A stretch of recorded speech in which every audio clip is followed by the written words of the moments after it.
Yes, I saw the hand. All right, cool.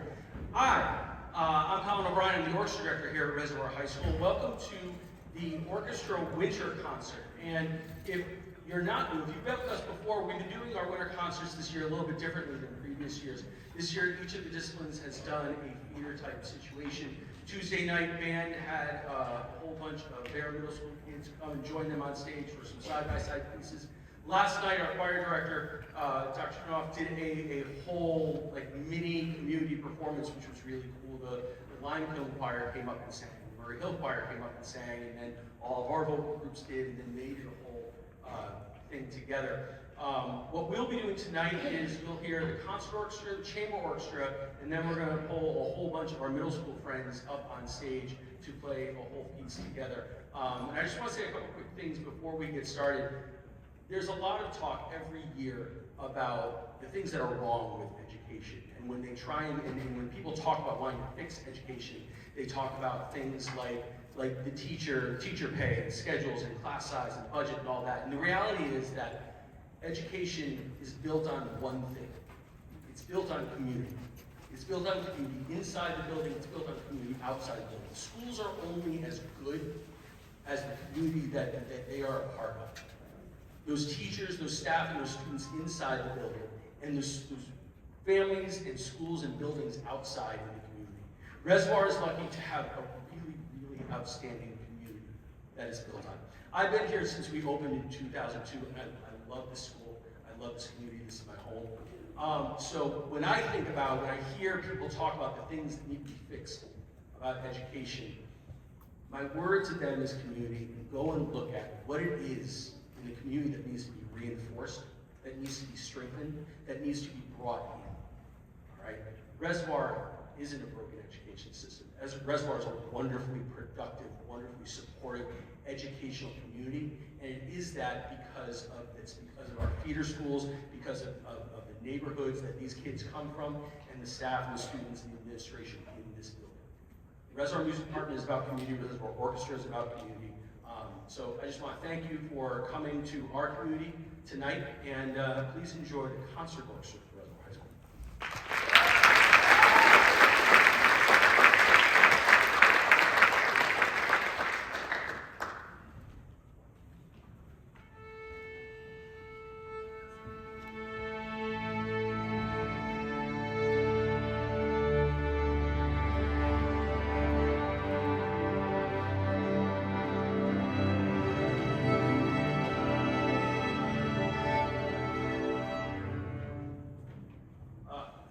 The program is in the wrong order. It's my fault. I know my aides helped me put the program together. I gave them the wrong order. Please don't blame them. We will be playing Maharaja first.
fine arts, especially band, choir, and orchestra, is we get to choose, we get to pick the medium through which we teach our curriculum. There's not a set like, here are the 5 pieces that you have to play this year. It's not the way it works. Here are the things that you need to teach the students. The pieces you choose, it's up to you. One of the cool things about high school is that sometimes you come back to a piece that maybe you've played before. But just like when you read a book, let's say that you read a book in high school, and then you come back to it at 25, and you read it again, you're like, oh, I get it, okay, haha. You watch a movie years later, and you're like, aha, I know, I get it now. There are mediums that you come back to over and over. There are pieces and books and works of art that you come back to over and over. And when you come back to them later in life, you have a different approach. You have a different perspective, you have different maturity about what that is. This next piece of mantras is a piece that kind of floats in between the middle school and high school range. And when you come back to it as a high schooler, you approach it with a different element of detail. You think about things like articulation and dynamics, and your attitude about it is entirely different than maybe that first time you barreled through it in 7th grade. And that's one of those great things about any kind of artwork, is that your life experience impacts how you perceive those pieces and how you experience those pieces. This is mantras.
For our families of middle school friends in the audience, Concert Orchestra is our intermediate developmental group, no audition.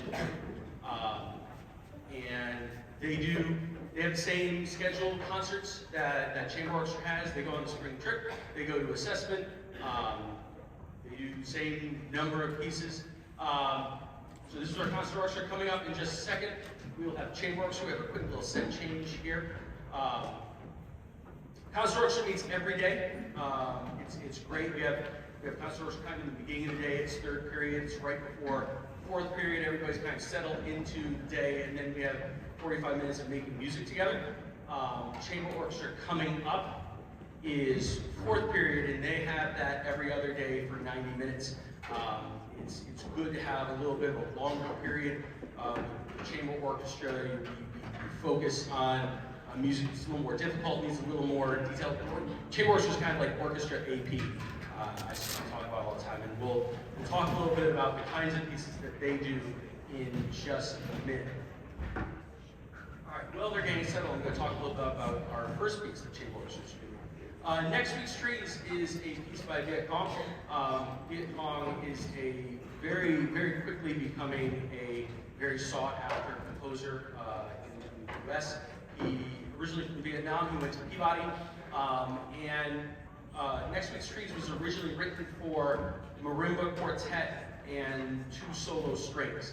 When you hear it, it's going to have a very rhythmic kind of pulsing sound to it. The whole opening starts off pizzicato, which is just plucking the strings, and then gradually the instruments start to add arco. There's all kinds of sound effects, like slides and glisses and false harmonics. What's cool,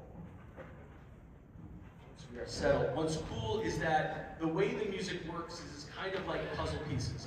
The parts on their own don't make a whole lot of sense. And then when you put those parts together, all of a sudden you hear the melody. It's a little wild how that works. So once we tune, I'm going to show you how that works.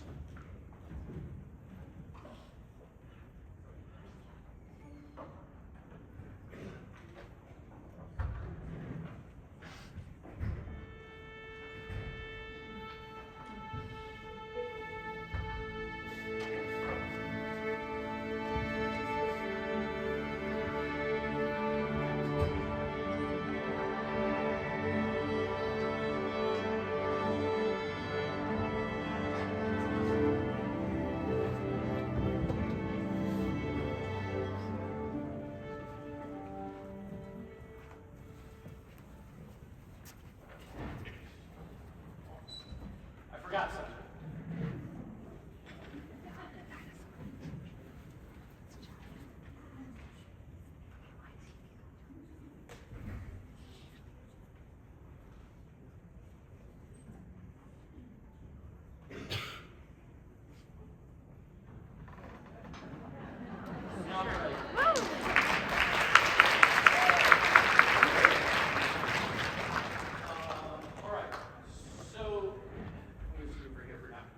So like I said, Next Week's Trees is kind of like puzzle pieces. There are all these little things that on their own you're like, okay, well there's some blue and there's some red. It's not a side, I don't know, I'll put that over here. And then you go searching for side pieces. But then when you put those things together, you're like, oh, it's a dog! And you have your start of that jigsaw puzzle. So we're going to play a couple of parts so you can hear the pieces, and then we're going to put them together. 16. 9, 2, start with the first 5.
things on their own are just like kind of like bits and pieces, right? So here are all of those parts together.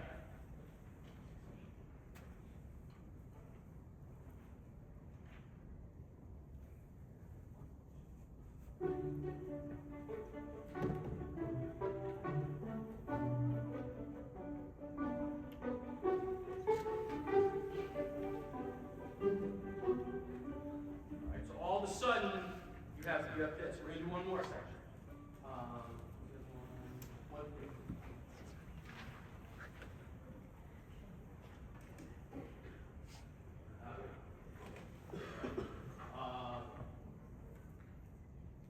Violin 1A. One, two, three.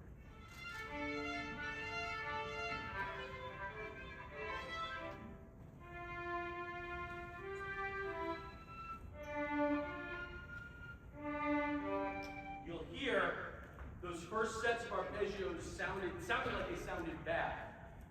That's a technique called ponticello, where you play really close to the bridge. It's supposed to get this really ghosty sound effect. So it's supposed to sound like that. Violin 1B.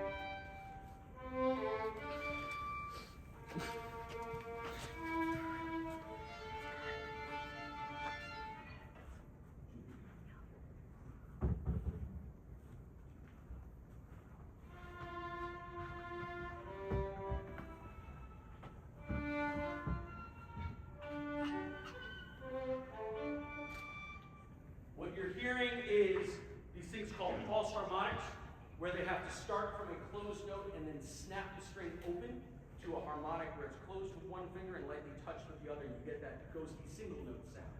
The old school.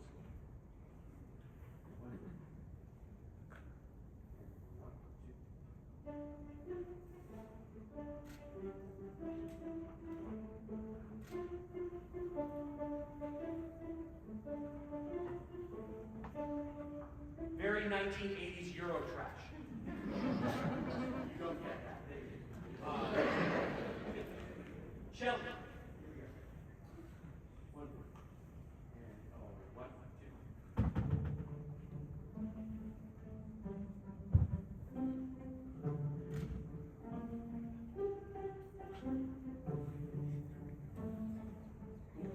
And now we'll do the very exciting bass part.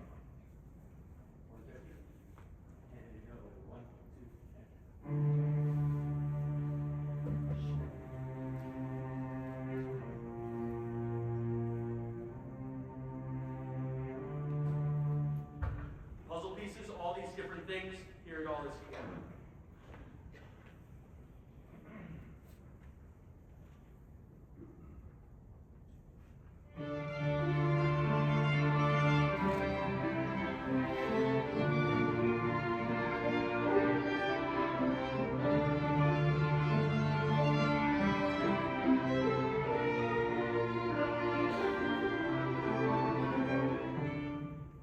So as we play Next Week's Trees, I want you to be listening for the puzzle pieces. Look at different sections and look how each section, their individual part, maybe doesn't matter. But as that part fits into the whole, all of a sudden you have the picture. And that, one of the things I've been saying all the time recently in orchestra, as with music, as with the world, sometimes it doesn't feel like your individual part matters. But the reality is, without that individual part, this whole thing starts to fall apart. And your individual part is integral to the whole thing that we are doing. This is Next Week's Trees by Viet.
that's one of those pieces where if something goes wrong, there's no way to get the train back on the tracks. Like, it's the amount of counting concentration that piece takes from all of us, myself included. If there was a camera facing me, you'd see me going, like, it's a lot. And it just takes a lot of concentration on their part. All right, the next one. So, in this day and age, as a teenager, your whole life is kind of out there in the universe on social media. If something happens, it's probably out there and your friends know about it, and the next day at school, the whole school knows about it. Let's say that you have some bad breakup. You go to school the next day, everybody's like, it's terrible, right? I mean, I know we're like, I get it, we're laughing because yes, that's true, but like that whole element is rough. Gustav Mahler wrote this next piece as a love poem for his wife. He and his wife were having a very, very public bad time. She was having a very good time with somebody else in public. And Mahler was like, hi. And so he wrote this piece for her, and it has a couple of love elements in it. We're gonna play a couple. So the first theme that you're going to hear, and it permeates the entire piece, is, I kind of call it the Alma, I love you theme. And if you listen, you can hear those words in that melody. Right from,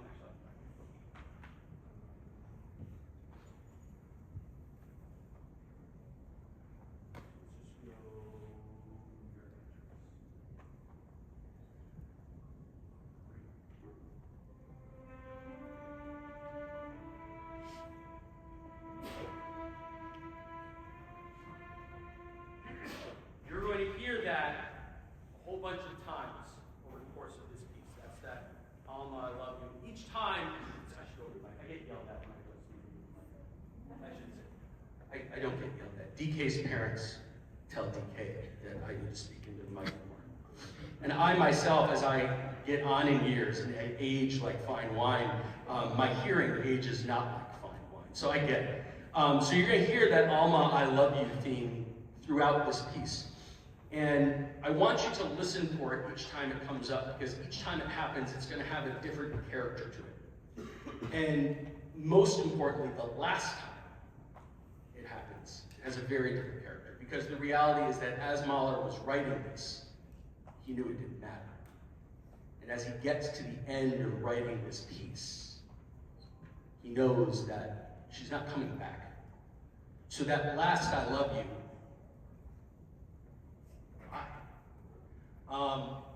another thing, really quick, because I think this should be pointed out. We will be doing this piece unconducted, and not only that, this has been a really big project for this group. One of the things about chamber orchestra is we do a lot of, we decide how we want to play a piece. I shouldn't say we, they decide how they want to play a piece. Every single phrasing decision that you will hear in this is a decision that they collectively came up with. We had a whole project where we sat down with the score and they had to jot in different cues and phrases and how they need to react and interact with the other people in the ensemble. You will see a whole lot of eye communication and body emoting, guiding in and out of entrances. So listen for that I love you theme. Listen how it sounds that first time it comes in, and then listen to how it sounds that last time we hear it. This is the Adagietto from Mahler Symphony No. 5.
right, so now we have a giant set change. So I'm going to talk a little bit, and then you're going to hear a little bit from the foundation. You all need to oh, I have flowers.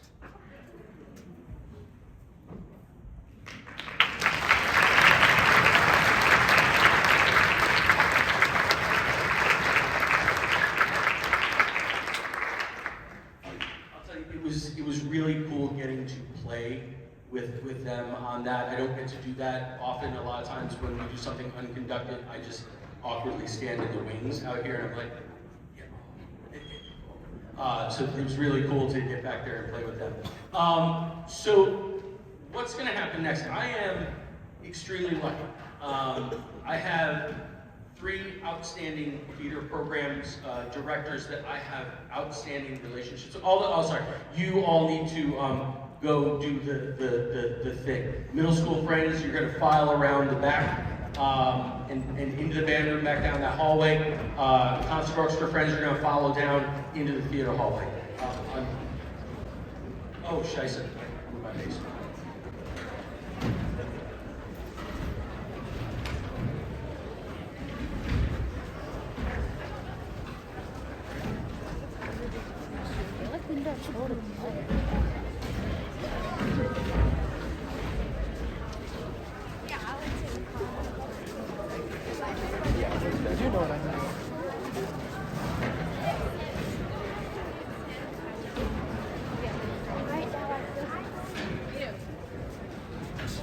All right, back to me being very lucky.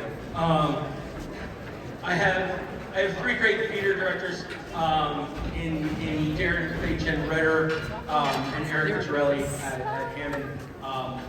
There are plenty of schools that struggle with relationships with their theater directors. I've been in this county a really long time. I've been at school since we opened in 2002. I know these directors. I've known them since they came in the county. I have great relationships with them. I have immense respect for them and their program. You know, I saw the Lime Kiln concert on Monday after it got snowed out on Friday. It was outstanding. I saw the Murray Hill Orchestra concert on Thursday of last week. The Chamber Orchestra was just ridiculous. And so this is the first time we've done something like this, and maybe that's my fault. I'll own it. Today at 4:45, we put 122 people on stage that have never done something together before. There were chunks of them that had played with each other, but they'd never played together as a group. And I was a little nervous about how that would go, because Meg's around somewhere, she's got to talk to someone. I was a little nervous about how that was going to go. And what you're going to hear is really a testament to the kind of programs that these teachers are building in their schools. It's a testament to how involved they are, how much they care, and how passionate those kids are about playing. They came up, they sat down next to a bunch of high schoolers, and they're just like, okay, let's go. Let's rock it. And it was a whole lot. Really quick, if you are the parental unit of an 8th grader, we want to extend an invitation to those 8th graders to come join us at our Tri-M game night tomorrow night. Tri-M is our music honor society, and they do a series of social department community building events over the course of the year. And so tomorrow night's game night from 6 to 8 here. We'll have some tabletop games in the band room. We're going to have some Mario Kart. We're going to have some ping pong. There will be snacks and hot cocoa and all that kind of fun stuff. And we'll have some of the high school kids that they've been playing with today will be there. So that's tomorrow night here, 6 to 8. 8th graders will be, 6 and 7th graders, maybe next year. I want to do a quick shout out.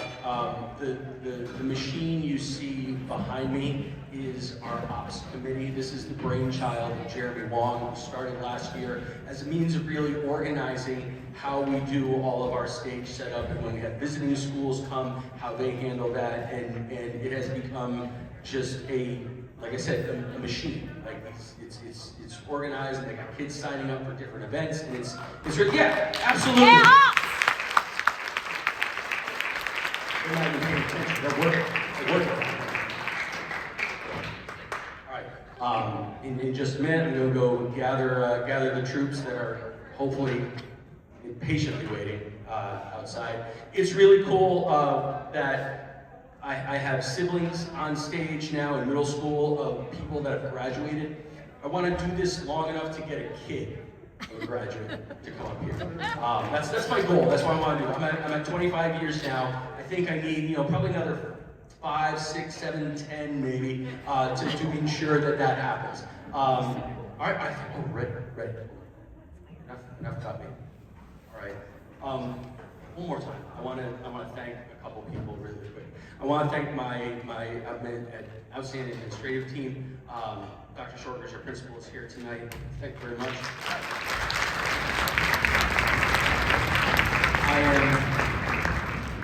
I'm lucky to go to work every day somewhere that I love to work with people that I love to work with. Dr. Knopf, our choir director, and Mr. Judy Kranz, our band director. Mr. Kranz is here tonight. DK had choir rehearsal that he had to do. I want to thank my feeder teachers, Darren McFate, Jen Redder, and Derek Chile. My job doesn't happen without them. These kids don't just magically fall out of the sky once they get to high school. They're nurtured and encouraged in our elementaries and our middle school programs. And last, I want to thank all the parents that are here, that travel their kids to their rehearsals, that go out and rent the instruments, and buy the instruments, and take the kids to lessons, and take the kids here, and come to their concerts, and all that stuff. The parents, this doesn't happen without this part of that community. All right, enough nonsense.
for joining us.